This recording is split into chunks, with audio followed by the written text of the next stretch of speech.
Hello, everybody. My name is Joseph Cybus, and I will be entering my senior semester here at the University of Mount Union this fall. So, ever since I was a little kid, I've had a hard time making decisions based upon my own discretion. I remember and still do a lot of basing my decisions based upon what my peers and surroundings were doing. I often found myself following what my family or friends were doing in order to prevent myself from making a wrong or bad decision and be isolated for it. I've always felt that I was being weak or too timid to make my own decisions and just roll with them.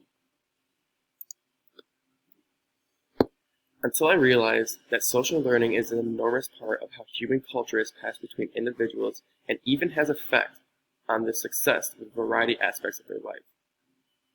Henrik also states that this capacity enables humans to gradually accumulate information across generations and develop well-adapted tools, beliefs, and practices that are too complex for any single individual to invent during their own lifetime.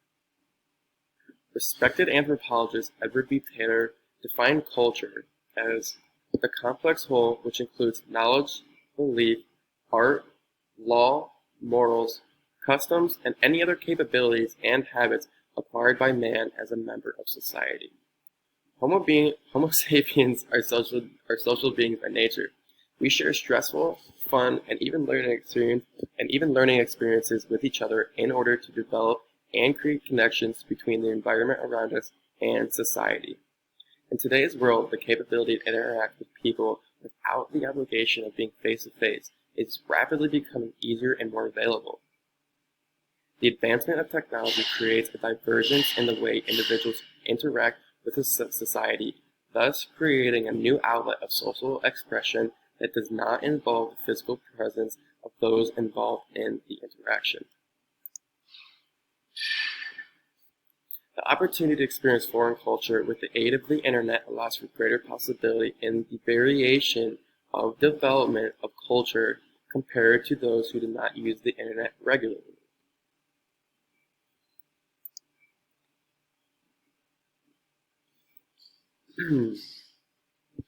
4.57 billion people are connected via the internet. This means that there are over 4.5 billion contributors to the content that is available on the interweb. If we apply this idea to my personal predicament, the availability of ideas or decisions increases exponentially and enables me to evaluate far more possibilities than I would have on my own. This increase in outlets of information allows me to experience a variety of ideas rather than the just small pool that I was constricted to on my own. This helps people of all ages and origins to shape and develop their social identity.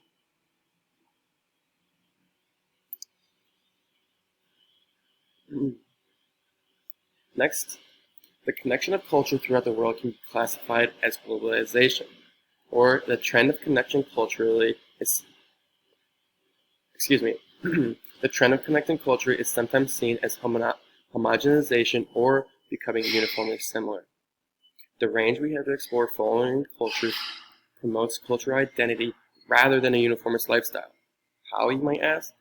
Well, interest and appreciation of foreign culture, in addition to prior cultural identity, creates an all-new possibility of global connection that does not promote homogenization.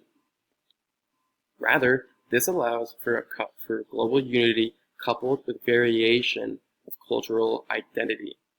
Free from demographic restrictions, a mass melting pot of ideas, entertainment, pleasure, networks the human population together for the better.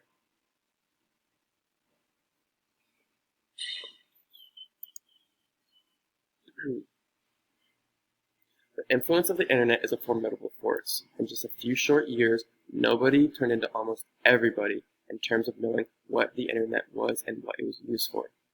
The range the internet possesses makes it almost an inescapable presence. Due to the intertwining of everyday life and the virtual web, the use and need for it increases relentlessly. This trend is possible as a result of the increase of accepting foreign culture or just culture different than your own.